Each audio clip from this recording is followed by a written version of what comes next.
Bienvenidos y bienvenidas a Somos Brückenbauer, Somos Puentes, programa de podcast que visibiliza las historias de expertos retornados que pertenecen al programa PMD, Programa de Migración y Diáspora de la Agencia Alemana para la Cooperación y el Desarrollo, GIZ. Hoy tenemos una entrevistada bastante especial. No la conozco mucho, pero ya he podido hablar con ella. Ella es Laura Barrios, magíster en Políticas Públicas de la Universidad Willy Brandt School of Public Policy de Erfurt y también de Gobierno y Relaciones Internacionales. Hola Laura, ¿cómo estás? Bien, ¿y tú? Muy bien, estamos muy contentos de que estés aquí en Somos Puentes, Somos Brückenbauer para que te conozcamos un poco más, conozcamos la historia detrás de Laura y por supuesto de los proyectos que está llevando a cabo en este momento en Colombia. Por supuesto. Bueno, Laura, comencemos por que nos cuentes por qué estudiaste en Erfurt. Bueno, Samuel, no. Igual aprovecho esto para agradecerles por la invitación y por abrirme las puertas para venir a contar un poco esta historia. Entonces, pues de verdad, muchísimas gracias.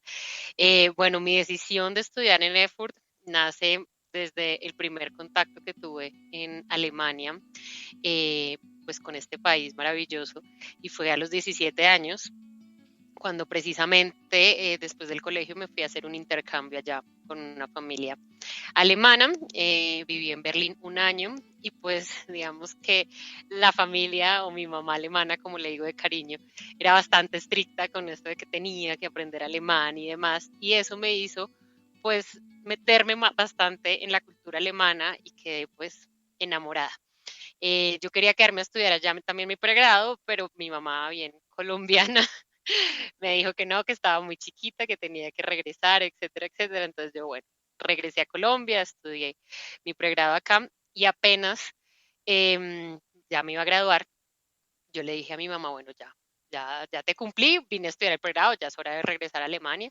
Entonces empecé a buscar programas que se alinearan con lo que yo quería hacer. Y es que precisamente ese programa en Brand School no solamente contempla como las políticas públicas, sino que tienen una especialización en manejo y estudios de conflicto. Desde que era pues adolescente un poco y más con la universidad, se me fortaleció muchísimo ese activismo político que he tenido en cuanto a la resolución de conflictos y a pensar que hay una mejor manera de resolverlos que a través de la violencia. Entonces, pues precisamente de ahí nació ese interés por estudiar los conflictos, por entender especialmente el conflicto colombiano y de hacer algo por transformarlo. Entonces, pues este programa me ofrecía las dos cosas que estaba buscando. Por un lado, como digo, las políticas públicas que estaban muy acorde a lo que había estudiado y por otro lado, esa pasión que tenía por comprender, estudiar los conflictos. Entonces, pues así es que llego a la Universidad de Furk y a esta maestría. Entonces digamos que te enamoraste de Berlín en ese primer intercambio que hiciste. Me gustaría conocer como esas primeras impresiones que tuviste de Berlín.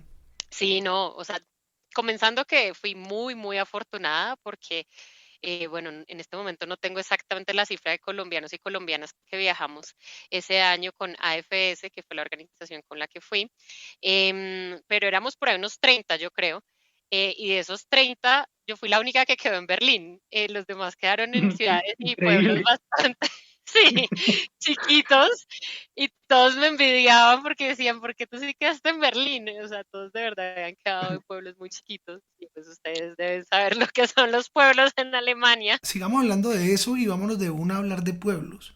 Tú eres la directora de una maestría muy interesante de doble titulación entre la Universidad Católica de Eichstätt y la Universidad del Rosario, ¿no es cierto? Sí, exactamente.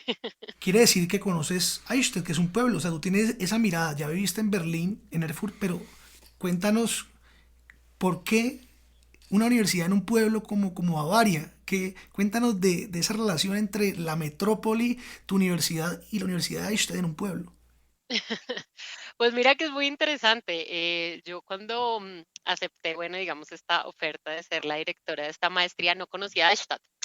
Y, digamos, para sorpresa, solamente hasta el año pasado fui a Eichstätt.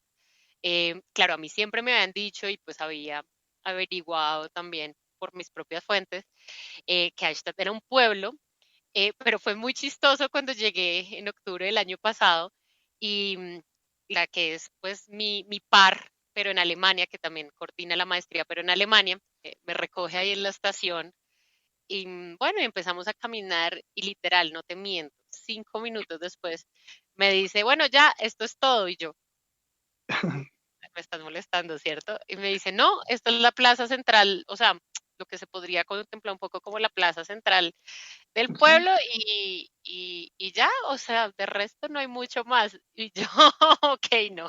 O sea, claro, yo amé mi experiencia en Erfurt porque Erfurt pues es una ciudad pequeña, tiene más o menos 220.000 habitantes. Berlín es grandísimo, entonces sentí en ese momento que estaba en Neustadt que iba como de Berlín, la gran ciudad, a Erfurt, que ya consideraba un pueblo, a realmente, o sea, para mí el micro, hiper, mega pueblo, o sea, fue muy, muy chistoso. Y yo siempre le digo a mis estudiantes colombianos que van allá que se preparen, porque generalmente ellos y ellas viven en Bogotá, no necesariamente son de Bogotá, pero viven en Bogotá, que pues es enorme, casi 10 millones de habitantes, a irse a un pueblo de 20.000 personas.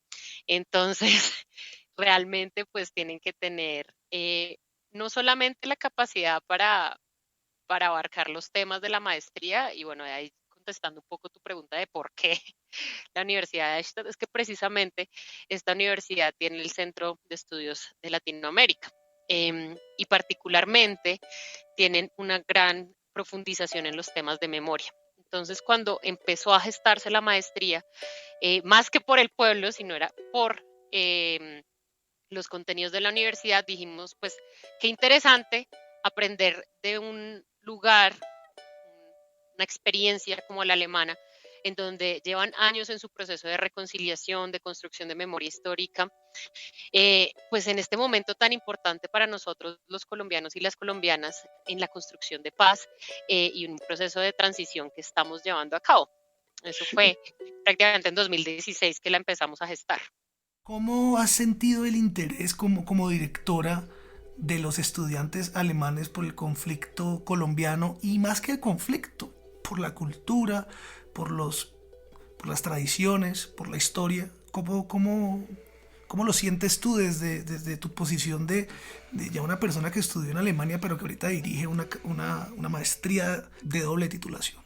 Pues mira, Samuel, que me ha impresionado muchísimo saber ese compromiso que tienen los y las alemanas con esta historia acá en Colombia, ¿no?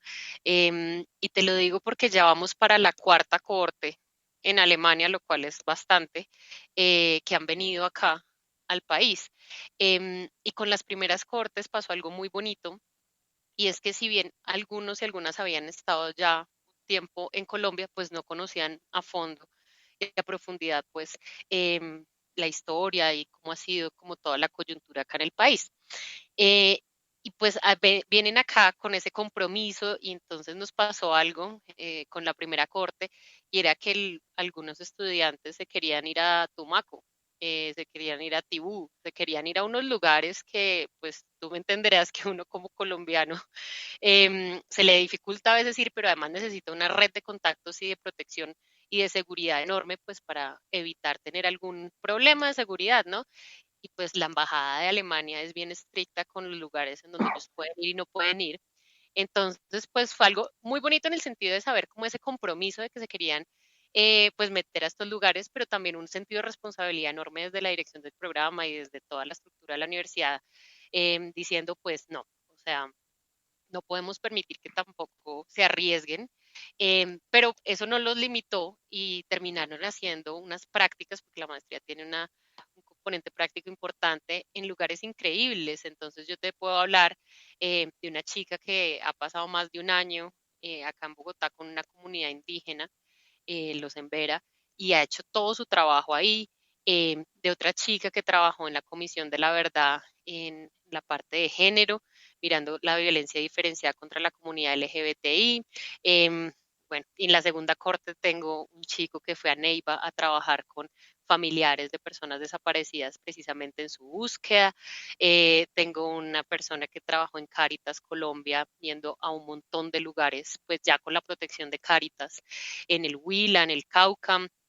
Entonces, ese compromiso es muy latente y pues es muy bonito porque además de que vienen acá a contribuir a esos, así sea con un granito de arena, a la construcción de paz, vienen a aprender también de cómo es esa cultura respecto a esa pregunta que me hacías. Entonces, los alemanes y las alemanas pues tienen además un sistema bastante estricto, ¿no? En donde las cosas tienen que funcionar en unos tiempos estrictos y demás. Y cuando llegan acá tienen ese primer choque que es como, pues no, la universidad, claro, funciona, pero a sus tiempos. Y yo por lo menos no me encargo de todo, sino que hay cosas que pues dependen de otros departamentos y eso no lo entienden ellos y entonces es porque yo quiero ya que me salga el certificado y yo quiero que ya me salga esto. Entonces ha sido algo complejo como sincronizar dos sistemas de educación muy diferentes, además porque en Alemania uno tiene la libertad de ir a las clases o no, simplemente con que entregue los trabajos ya está bien. Pero acá no, acá sí hay una gran importancia y le damos gran importancia a esa presencialidad. Y ellos y ellas a veces pues no van a las clases y me encuentro con profesores pues bravos diciendo, no, pues es que no están comprometidos, pero no es que no estén comprometidos, es que su sistema es diferente. Entonces, esos han sido los retos que hemos tenido en cómo tratar de sincronizar estos dos sistemas educativos, pero estos dos sistemas además culturales que son muy diferentes. Laura, y en esta dinámica de intercambios donde los estudiantes van y vienen, algunos por periodos más largos que otros, ¿cómo se le da una continuidad a estos procesos en temas tan delicados como es encontrar a un familiar o encontrar una verdad, una explicación a la situación? ¿Cómo se da continuidad a estos procesos para que no sea simplemente como que van a los territorios y hacen una cosa ahí y terminan y sacan sus conclusiones y se van? ¿Hay una continuidad real en estos procesos?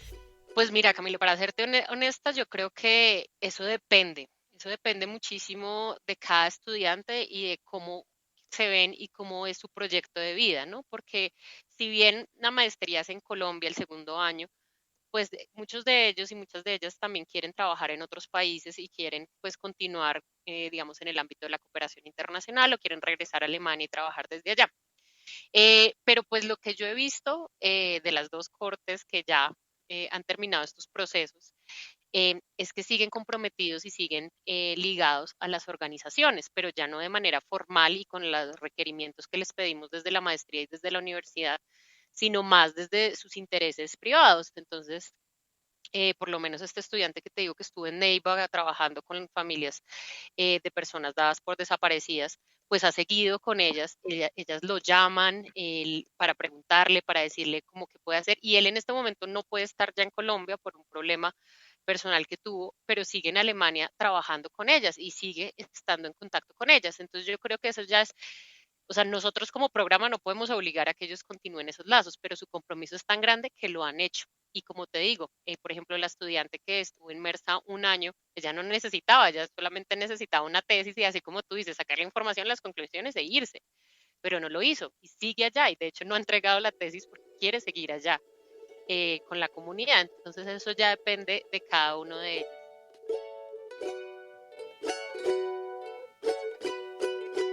Yo veo con suma preocupación un lenguaje del odio que se ve en la propaganda diaria, que se ha vuelto una propaganda negra también. Yo no soy optimista con lo que estoy viendo y sí me gustaría ponerlo como que tú puedas dar una perspectiva desde tu conocimiento y que estás trabajando justamente por la construcción de paz. ¿Cómo ves el momento? Pues mira, Samuel, realmente a mí me preocupa también, pues no tanto esa polarización, si lo queremos poner en algunos términos, sino me preocupa más el momento histórico en el que estamos y en el cual esas diferentes perspectivas que tú dices y esas opiniones y esas verdades y contraverdades afectan ese momento histórico y esa ventana de oportunidad que tenemos como colombianos y como colombianas en la construcción de paz. ¿Por qué? Porque precisamente muchas veces estas noticias falsas que se difunden además, mejor dicho, rapidísimo, como por ejemplo que los excombatientes y las excombatientes iban a tener un montón de dinero, que les iban a pagar, etcétera, etcétera, y que eso además ayudó a que ganara el no en el plebiscito de 2016, pues precisamente esto es lo que trunca como tal todos los esfuerzos de construcción de paz, tanto a nivel local como nacional en el país. Entonces, digamos que mirándolo en términos muy académicos, uno podría decir que esto es normal en una sociedad que ha estado tan polarizada, porque esto no es nuevo. Realmente, Ok, si tú te pones a mirar las causas como tal estructurales del conflicto armado, uno se da cuenta que una de ellas es precisamente esa división entre amigo-enemigo. Entonces, durante la época de la violencia con B mayúscula, eran liberales versus conservadores. Entonces, o tú eres liberal, entonces tú conservador eres mi enemigo. Yo soy conservador, entonces tú liberal eres mi enemigo y no hay campo para el diálogo. No hay campo para el diálogo, simplemente nos matamos y nos eliminamos porque hay que eliminar al enemigo. Y eso siempre ha sido exactamente el discurso en el cual están los unos y los otros. Pero el problema acá y digamos, la oportunidad que nos daban los acuerdos de paz de La Habana era precisamente de construir esta idea y decir, bueno, está bien que tú pienses diferente a mí, está bien que tú tengas otras ideas, pero hablemos, discutámosla. Estas discusiones y estos niveles, digamos, polarizados, no es que no se tengan que tener, no es que tenemos que eliminar la extrema derecha, eliminar la extrema izquierda, no, sino cómo podemos discutirlo de manera pacífica y encontrar un punto en el cual nos reconozcamos, ¿no? Como individuos, pero eso no está pasando. Y yo creo que mientras eso siga sucediendo, pues lamentablemente, y ahí sí no como académica, pero como ciudadana, pues yo siento que vamos a seguir reciclando los mismos ciclos de violencia que se han venido dando desde hace décadas. bueno, ahorita sí vámonos con esa maestría, con ese currículo y con esos compañeros que de pronto tienes que tener, con los que trabajas, esos profesores.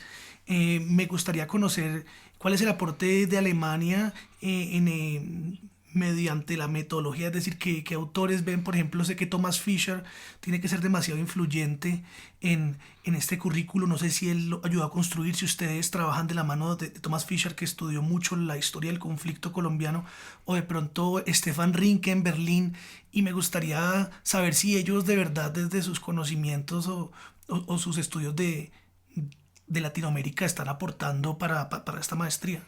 Pues mira, Samuel, ahí como contándote un poquito de la estructura como tal de la maestría, si bien hay una doble titulación, también hay una independencia de los programas. Entonces, esto para decirte que el programa del Rosario eh, vive independientemente del programa en Alemania. Para nuestros estudiantes es una opción irse a Alemania a hacer la doble titulación, no es un requisito. Entonces, en esta medida, claro que hay un aporte importante y claro que hay una equivalencia de materias como tal entre las dos universidades, pero pues lo que te digo, funcionan de manera independiente. Creo que es Ok. mucho más el aporte Ujú. que nosotros acá desde Colombia hacemos a la maestría en Alemania que ellos acá, en el sentido de eso, para ellos no es, para nosotros no es obligatorio, pero para ellos sí es obligatorio venir acá a hacer su segundo año. Entonces, ahí Thomas sí tiene pues una influencia enorme, pero como tal, pues yo no te podría decir que tenga, y es algo que tenemos que mejorar, eso sí es verdad, como un intercambio más intensivo para aquellas personas que no se van a hacer la maestría en Alemania. Evidentemente el laboratorio está aquí. Eh, yo quiero que nos cuentes y le cuentes a las personas que nos están escuchando cómo has percibido desde tu rol el papel que desempeña la mujer pues en la resolución de los conflictos y particularmente en lo que estamos que es el conflicto colombiano. No, Camilo, pues ahí me diste en mi trabajo de investigación, en mi activismo, en todo. De eso me podría quedar acá hablándoles horas, pero bueno, seré lo más concreta que pueda ser. Y es que Wow. precisamente, si uno mira los acuerdos de paz que se han firmado en el mundo, una pequeñísima porción de ellos tienen mujeres negociando los acuerdos de paz. Y por eso es que se crea la resolución 1325, en donde, de las Naciones Unidas, donde se promueve que las mujeres hagamos parte de la construcción de paz en los diferentes territorios, lugares, países del mundo. Y pues digamos que gracias a esta resolución, muchas mujeres han empezado a ser parte de estos procesos de construcción de paz. Sin embargo, yo choco ahí un poquito con esta visión de mujer pacifista, de la mujer que ayuda a la construcción de paz. ¿Por qué? Porque en primer lugar le quita mucho la agencia a la mujer en el sentido de decir, ay, no, si ella simplemente pues tiene este estereotipo y esta idea, este rol de ser la cuidadora. Pero en segundo lugar, porque pues, se ha visto en varias partes del mundo que las mujeres también son agentes de violencia y son también parte de estos grupos, de los diferentes grupos armados, ¿no? Entonces yo creo que empezar a deconstruir estos estereotipos también ayuda a que ellas puedan empezar a aportar efectivamente a la construcción de paz. Hay diferentes organizaciones, por lo menos acá en Colombia, que es donde obviamente me especializo, que han buscado a través de esta resolución de las Naciones Unidas, pues llegar a los territorios y empezar a contribuir en estos procesos. ¿Qué es lo que ha pasado? Y lo cual es bastante problemático en el caso colombiano, y es que si bien uno puede llegar a un territorio como lo es los Montes de María y darle unas herramientas a las lideresas para que sigan aportando a la construcción de paz. Cuando se van a sus hogares, pues los maridos están bravísimos que porque están allá. Pues he escuchado y he leído muchísimos casos y me han contado muchísimos casos de mujeres que las han golpeado, pues unas violencias muy fuertes en la parte privada. Entonces, eso lo que da muestra es que hasta que nosotros y nosotras no ataquemos el problema estructural, que es ese heteropatriarcado que está inmerso en la sociedad, pues todas estas ideas y todas estas iniciativas y estrategias y medidas para que la mujer haga parte de la construcción de paz, pues no van a funcionar del todo. ¿Por qué? Porque se sigue pensando que la mujer está relegada al ámbito privado y no en el ámbito público. Pero pues además de eso se ve, por lo menos eso pasó en las últimas elecciones locales, que las mujeres que se lanzaron a alcaldías, a consejos, pues también fueron objeto de amenazas por su condición de ser mujer. O sea, ¿qué hace una mujer en el ámbito público, en la arena política? Y pues cada vez que asesinan a una lideresa, no solamente están asesinando y matando todo un proceso social en los diferentes territorios, no solamente están matando pues esa incidencia que tiene esa mujer en su territorio, sino la oportunidad de que las mujeres podamos ser agentes activos en este proceso de construcción de paz. En ese sentido, según lo que planteas, pues esa construcción de paz no es no es de hombres o de mujeres o de unos roles distintos. O sea, ¿cómo nos podemos encontrar entonces como seres humanos en esa construcción de paz, según la perspectiva de Laura Barrios? Mañana mismo, que es 8 de marzo y que se conmemora la lucha por los derechos de la mujer y todas esas luchas feministas y de todas las mujeres que nos han antecedido y que siguen en este momento luchando para que tengamos una igualdad de derechos, pues en una universidad, no voy a decir cuál, para no meterme en problemas, pero decidieron hacer un panel sobre pues esto del el papel de la mujer en la sociedad y eran solo 3 hombres.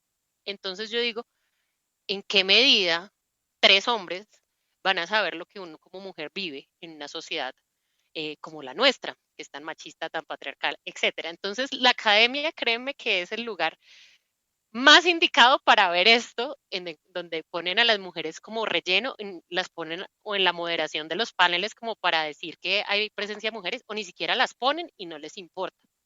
Es algo con lo que constantemente mis colegas y yo hemos tenido que luchar para tener una voz y una presencia en estos espacios de discusión que además son tan importantes para precisamente esa construcción de paz. Entonces, yo creo que, claro, nosotros como seres humanos podemos tener ese espacio conjunto en estos procesos de construcción, pero primero que tenemos que reconocer cuáles son las barreras que cada uno ha tenido para llegar ahí.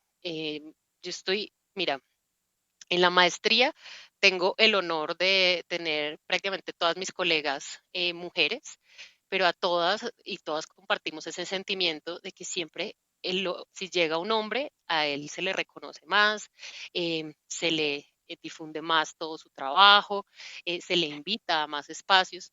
Entonces, pues claro, acá no es una competencia de las mujeres contra los hombres, sino simplemente de reconocer cuáles son esas barreras que llevan a que las mujeres no participen en estos espacios. Y lo mismo pasa en el nivel local. Pues claro, un líder social tiene muchas más herramientas y ni siquiera, porque ya sabemos cómo es la situación de los líderes sociales acá en Colombia, de ejercer estos liderazgos, pero pues una mujer la tiene aún más difícil precisamente por el rol tradicional que se le ha impartido a las mujeres. Entonces yo creo que ese reconocimiento no es, o sea, no podemos partir de decir que somos iguales y que todos los seres humanos somos iguales porque en este momento no lo somos, no lo somos. Y o sea, la identidad de género, el género con el que tú naces, la orientación sexual, determinan pues los privilegios que tú como ser humano tienes. Entonces, en esta construcción de paz definitivamente sí tenemos que tener esta visión de género y definitivamente tenemos que reconocer todas las digamos, consecuencias diferenciadas que ha tenido el conflicto y los conflictos que hay a nivel local en las mujeres, en los hombres, en las personas con identidades sexuales diversas, etcétera, etcétera. Entonces, sí, claro, insisto, podemos tener un espacio conjunto de construcción de paz porque necesitamos conjuntamente hacerlo, pero a partir de reconocer esas diferencias. Pues hoy en Somos Brückenbauer hemos tenido a Laura Barrios, quien nos ha contado más acerca de su trabajo en la Universidad del Rosario. Es directora de una maestría de doble titulación. Quisiéramos terminar, Laura, esta entrevista preguntándote cómo ves tú el trabajo que se hace por parte del PMD y los expertos retornados para impactar de distintas formas el país. Samuel, yo estoy totalmente y profundamente agradecida con el programa porque realmente, por lo menos a la maestría, le ha otorgado muchísimo apoyo, no solamente en términos, digamos, de ese apoyo que nos brindan para fortalecer nuestras capacidades, sino especialmente con el networking, esas conexiones que nos ha brindado con las diferentes personas que también son apoyadas por el programa ha sido fundamental para el desarrollo de la maestría. Como yo les decía, la maestría tiene un componente práctico y gracias a ese programa y al apoyo que le han dado a otros colombianas y colombianas expertas retornadas, pues yo he podido en esta inmensa red gestionar diferentes prácticas para mis estudiantes. Entonces, y conocer procesos y llevar a cabo un montón de iniciativas que también contribuyen a esa construcción de paz local.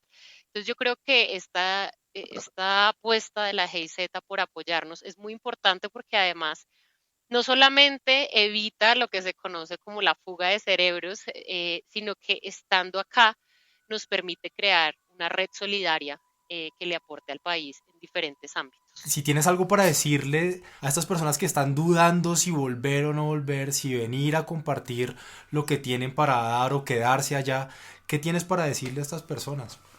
Bueno, Camilo, yo no considero que uno no pueda trabajar por Colombia estando fuera, pero sí los y las invitaría a que así sea en una diáspora en un periodo corto, vengan al país, porque es que realmente acá están pasando cosas muy importantes que van a determinar el futuro yo sé que esto suena un poco utópico y demás, pero es así, que van a determinar el futuro de las nuevas generaciones. Y yo creo que esa raíz y esa conexión que tiene uno con el país que lo vio nacer es muy importante. Entonces, si ellos y ellas pueden venir acá a aportarle a este proceso de construcción de paz en el país, aportar a su desarrollo económico, social, cultural, etcétera, así sea con un granito de arena, pues los y las invito. Obviamente, como les digo, no es necesario quedarse acá porque también entiendo a esas personas y más en el marco del conflicto que han tenido que irse al exilio.